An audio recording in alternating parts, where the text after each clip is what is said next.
नमस्कार दोस्तों, स्वागत है आप सभी का हमारे YouTube channel magic education trick पर। तो दोस्तों, इस चैनल पर आपको जनरल साइंस टॉपिक वाइज यहाँ पर कंप्लीट कराई जा रही है, जहाँ पर हम लोगों ने बायोलॉजी सेशन को स्टार्ट करते हुए 5वें पार्ट की तरफ पहुँच चुके हैं और लगभग आपकी आधी बायोलॉजी यहाँ पर समाप्त हो चुकी है। अगर आपने पिछली वीडियो को नहीं देखा है तो पिछली वीडियो को जरूर देखिएगा, क्योंकि लिंक आपकी बनती चली जाएगी। तो चलते हैं यहाँ पर स्टार्ट करते हैं। अगर आप नए हैं तो हमारे चैनल को सब्सक्राइब कर लीजिए और वीडियो अच्छा लगे तो लाइक ज़रूर करिएगा। तो चलते हैं यहाँ पर स्टार्ट करते हैं, जो कि आपका अगला पार्ट है 137 से। और ये क्वेश्चन हमने पिछले वीडियो में कमेंट करके पूछा भी था, सभी बच्चों का सही जवाब आया है। क्वेश्चन आपसे कह रहा है, मनुष्य की खोपड़ी में कुल कितनी अस्थियाँ होती हैं? मनुष्य की खोपड़ी में कुल कितनी होती हैं? तो ऑप्शन के अकॉर्डिंग आपका यहाँ पर कौन हो जाएगा? यहाँ पर आपका 28 हो जाएगा। वैसे 29 होता है, लेकिन आपका ऑप्शन राइट हो जाएगा कौन सा? यहाँ पर 28 ए नंबर हो जाएगा। नेक्स्ट क्वेश्चन की ओर आते हैं। क्वेश्चन आपसे कह रहा है, मनुष्य के शरीर में पसलियों की कितने जोड़े होते हैं? पसलियों की कितनी जोड़े होते हैं? ऑप्शन राइट यहाँ पर क्या हो जाएगा? तो ऑप्शन राइट हो जाएगा ए नंबर 12 जोड़ी, अर्थात 24 होती है ना, 24 होती है, उनमें से क्या बोलेंगे 12 जोड़ी पसलियाँ होती हैं। ठीक है। नेक्स्ट कह रहा है आपसे, मनुष्य के शरीर में पैर की हड्डी जो होती है वो किस प्रकार की होती है? तो पैर की हड्डी जो होती है उसे बोलेंगे आपकी ठोस होती है। ठीक है, पैर की हड्डी जो होती है वो कैसी होती है? ठोस होती है। ऑप्शन राइट सी हो जाएगा। नेक्स्ट कह रहा है, शल्य क्रिया में आर्थोप्लास्टी क्या है? आर्थोप्लास्टी है क्या? तो आर्थोप्लास्टी होती है आपकी कूल्हे के जोड़ का प्रतिस्थापन जो होती है, उसे ही हम लोग आर्थोप्लास्टी के नाम से जानते हैं। नेक्स्ट कह रहा है, कशेरुक रज्जु में से कितनी जोड़ियां तंत्रिका निकलती हैं? कशेरुक रज्जु जो कि स्पाइनल कॉर्ड होता है, उसमें से कितनी जोड़ियां तंत्रिकाएं निकलती हैं? तो तंत्रिका निकलती हैं। ऑप्शन राइट आपका हो जाएगा बी नंबर 31। कितनी? 31। नेक्स्ट कह रहा है कि एक वयस्क मनुष्य एक दिन में निम्नलिखित मात्रा में पेशाब करता है। क्वेश्चन आपका पूछा भी गया था, तो कितने लीटर तक ये पेशाब करता है? ऑप्शन राइट आपका हो जाएगा 142 का ए नंबर, लगभग 1.5 लीटर तक वो पेशाब करता है। नेक्स्ट कह रहा है आपसे कि प्रत्यस्थ अर्थात इलास्टिक ऊतक, जिसे टिश्यू बोलते हैं, जो हड्डियों को एक साथ पकड़े रहते हैं, उसे क्या बोलते हैं? ठीक है, तो उसे क्या बोलते हैं? जो कि हड्डियों को पकड़े रहते हैं, ये जोड़े रहते हैं, उसे बोलते हैं लिगामेंट, जो कि स्नायु के नाम से जानते हैं लिगामेंट। ठीक है, मान लो एक हड्डी ये है, दूसरी हड्डी है, इसे जोड़े रहता है, उसे बोलते हैं लिगामेंट। ऑप्शन राइट ए हो जाएगा। नेक्स्ट कह रहा है आपसे कि दांतों पर जमी परतें बनी रहती हैं। तो दांतों पर जो परतें जमी रहती हैं वो किस चीज़ की जमी रहती हैं? ऑप्शन राइट आपका हो जाएगा यहाँ पर डी नंबर। भोजन के कण भी होता है, थूक भी होता है, मुख अम्ल भी होता है, और आपका बैक्टीरिया, अर्थात ये चीज़ें होती हैं आपके मुख में। ठीक है, बहुत ही आपको अच्छे क्वेश्चन यहाँ पर लाए जाते हैं, जो आपकी एग्जाम में, कोई भी एग्जाम की तैयारी कर रहे हैं तो आपको यहाँ पर जनरल साइंस से तो गुजरना ही पड़ेगा। तो नाखून काटते समय दर्द नहीं होता है, क्यों? नाखून काटते समय दर्द नहीं होता, क्यों? क्योंकि नाखून मृत कोशिकाओं के द्रव्य द्वारा बने रहते हैं, जिनमें रक्त संचरण नहीं होता है। ठीक है, ऑप्शन राइट ए हो जाएगा। नेक्स्ट कह रहा है, अस्थि एवं दांत निर्माण हेतु निम्नलिखित में से किनकी आवश्यकता होती है? जो अस्थियां होती हैं और आपके दांत होती है वो किससे बने होते हैं या किसकी आवश्यकता होती है? 144 का ऑप्शन 46 का ऑप्शन राइट हो जाएगा डी, कैल्शियम और फास्फोरस। तो कैल्शियम और फास्फोरस की आपकी अस्थि एवं दांत का निर्माण होता है। नेक्स्ट कह रहा है, मनुष्य के जीवन काल में कितने दांत 2 बार निकलते हैं? तो कितने दांत निकलते हैं? ऑप्शन राइट सी हो जाएगा, आपके 20 दांत निकलते हैं 2 बार। क्योंकि दूध के दांत या प्राथमिक दांत होते हैं जो 6 से 7 वर्ष के बच्चों में आकर फिर टूट जाते हैं, 6 से 7 वर्ष के जब आते हैं टूट जाते हैं, और इसके बाद भी आपके निकलते हैं। जैसे कि कृंतक दांत होते हैं, मतलब कि दांत भी 4 प्रकार के होते हैं ना, कृंतक, रदनक, फिर चवर्णक, अग्रचवर्णक। ठीक है, चलिए नेक्स्ट कह रहे हैं आपसे कि निम्नलिखित में से कौन हमारे शरीर का सबसे दृढ़ भाग है? तो हमारे शरीर का सबसे दृढ़ भाग दांतों का एक एनेमल होता है, जो कि कह सकते हैं 148 का ऑप्शन बी हो जाएगा, दंतवल्क। इसे एनेमल के नाम से जानते हैं। नेक्स्ट कह रहा है, प्रतिवर्ती क्रियाओं का नियंत्रण केंद्र कहाँ पर है? प्रतिवर्ती क्रियाओं का नियंत्रण केंद्र कहाँ पर है? 149 का ऑप्शन राइट हो जाएगा सी नंबर, अर्थात कशेरुक रज्जु में है आपका है। ठीक है, कशेरुक रज्जु की आपका सी नंबर हो जाएगा। नेक्स्ट कह रहा है, मानव में शरीर के निम्नलिखित भागों में से किस एक में शुक्राणु डिम्ज को निषेचित करता है? जो शुक्राणु होता है वो किसको निषेचित करता है? ऑप्शन राइट आपका 150 का हो जाएगा यहाँ पर बी नंबर, जो का है डिम्बा वाहिनी नली पर निषेचन करता है। ठीक है, डिम्बा वाहिनी नली होती है उस पर निषेचित करता है। नेक्स्ट कह रहा है मादा जनन पथ में पहुंचने के पश्चात मानव शुक्राणु अपनी निषेचन क्षमता सुरक्षित रखते हैं। तो मादा जनन में पहुंचने के पश्चात जो शुक्राणु होते हैं तो अपनी निषेचन क्षमता सुरक्षित रखते हैं, कितने घंटे या कितना मिनट कह सकते हैं?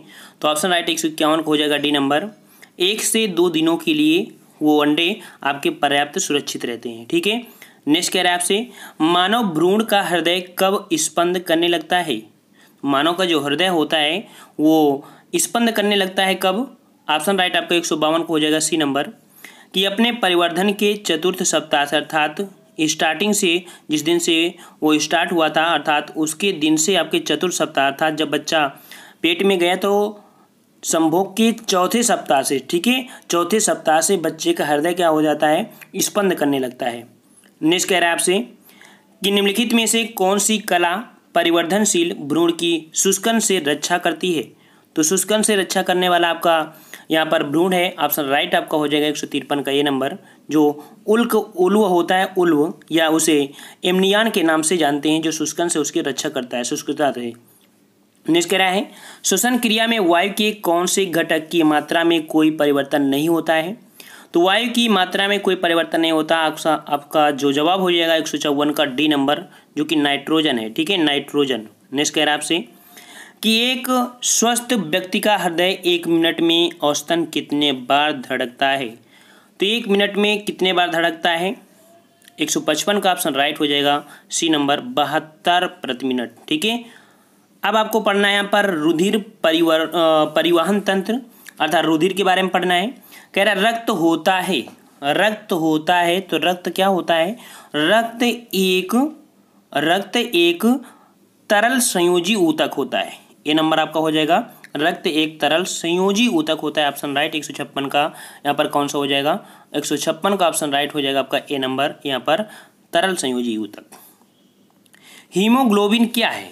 हीमोग्लोबिन क्या है? तो हीमोग्लोबिन आपका क्या है?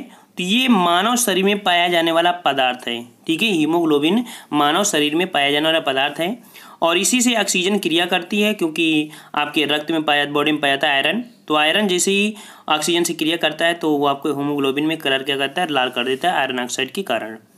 नेक्स्ट कह रहा है शरीर में हीमोग्लोबिन का कार्य क्या है? तो शरीर में हीमोग्लोबिन का जो कार्य होता है वो होता है ऑक्सीजन का परिवहन करना। क्या होता है? ऑक्सीजन का परिवहन करना। नेक्स्ट कह रहा है किस प्राणी के जीव द्रव्य में हीमोग्लोबिन का विलय हो जाता है? अर्थात उसका जो कलर हो सकता है, अर्थात जो हीमोग्लोबिन होता है उसी में घुल जाता है, इसलिए उसका कोई कलर नहीं होता है। तो किस प्राणी की जीव द्रव्य में हीमोग्लोबिन का विलय हो जाता है? ऑप्शन राइट आपका हो जाएगा यहाँ पर डी नंबर, केचुआ। केचुआ में हीमोग्लोबिन नहीं पाया जाता है, इसीलिए उसको देखते हैं कि आपको उसके ब्लड कम निकलता है, नहीं निकलता ना, तो वही आपको घुल जाता है उसी में। ठीक है, नेक्स्ट कह रहा है कि रक्त में लाल रंग निम्नलिखित में किसके कारण होता है? तो रक्त में जो लाल रंग होता है वो भी आपका किसके कारण होता है? हीमोग्लोबिन, जो कि ऑप्शन राइट बी हो जाएगा। नेक्स्ट कह रहा है लाल रक्त कणिकाओं जो को आरबीसी का रंग होता है, आरबीसी का रंग होता है, ऑप्शन राइट आपका डी हो जाएगा, हीमोग्लोबिन के कारण होता है। हीमोग्लोबिन, जो क्वेश्चन आपके पूछे जाते हैं हम वही क्वेश्चन आपको लेके आए हैं। कह रहा है रक्त शरीर में क्या कार्य करता है? रक्त शरीर में क्या कार्य करता है? 162 का ऑप्शन राइट हो जाएगा ये नंबर, यहाँ पर आपका सारे शरीर में ऑक्सीजन पहुँचाता है। रक्त क्या करता है? आपके सारे शरीर में ऑक्सीजन पहुँचाता है। और इसके बाद उससे पहले आपको बता दें कि अगर रेलवे एग्जाम की आप तैयारी कर रहे हैं तो हमारे दूसरा चैनल जो कि आपका है ओनली यूपी SSC बाय देव, ठीक है, वहाँ पर आपको रेलवे एग्जाम की पर्सनल ये चैनल आपका रेलवे एग्जाम के लिए बना दिया गया है। तो अगर आप इच्छुक हैं कि हमारे ही चैनल से पढ़ना चाहते हैं तो हमारे इस चैनल से पढ़ सकते हैं। आप हमारे इस चैनल ओनली यूपी SSC में पढ़ सकते हैं। वहाँ पर आपको डेली 20 करंट अफेयर भी लाए जाते हैं, जो कि आपके लिए आपके अमृत समान होंगे। ये करंट अफेयर जो कि 100% आपको हम फंसा देते हैं इन्हीं करंट अफेयर में, ठीक है। तो रेलवे एग्जाम के अगर इच्छुक हैं तो आप हमारे दूसरे चैनल में जा सकते हैं, उसकी लिंक इस वीडियो के नीचे डिस्क्रिप्शन बॉक्स में आपको मिल जाएगी। तो चलते हैं, यहाँ पर हम लोग अपने टॉपिक में हैं। टॉपिक में आपसे कह रहा है मनुष्य का औसत रक्तचाप होता है, मनुष्य का औसत रक्तचाप होता है 163 का ऑप्शन राइट हो जाएगा डी नंबर। 120 से आपका 80 अर्थात 120 Hg/mm आपका हो जाएगा डी नंबर। नेक्स्ट कह रहा है कि निम्न में से रक्तदाब का मापक यंत्र कौन सा है। रक्तदाब का जो मापक यंत्र है वो आपका कौन हो जाएगा, तो आपको हो जाएगा सी नंबर स्फेग्नोमैनोमीटर होता है रक्तदाब का मापन, ब्लड प्रेशर। नेक्स्ट कह रहा है जब एक व्यक्ति वृद्ध होते जाता है तो सामान्यतः उसका रक्तदाब क्या होता है। तो वृद्ध व्यक्ति का रक्तदाब जो होता है वो क्या घटेगा या बढ़ेगा। ऑप्शन राइट आपका हो जाएगा बी नंबर, बढ़ जाता है उसका। ठीक है, 165 का ऑप्शन राइट हो जाएगा बी नंबर। लेकिन बच्चों में होता है वो घटा रहता है।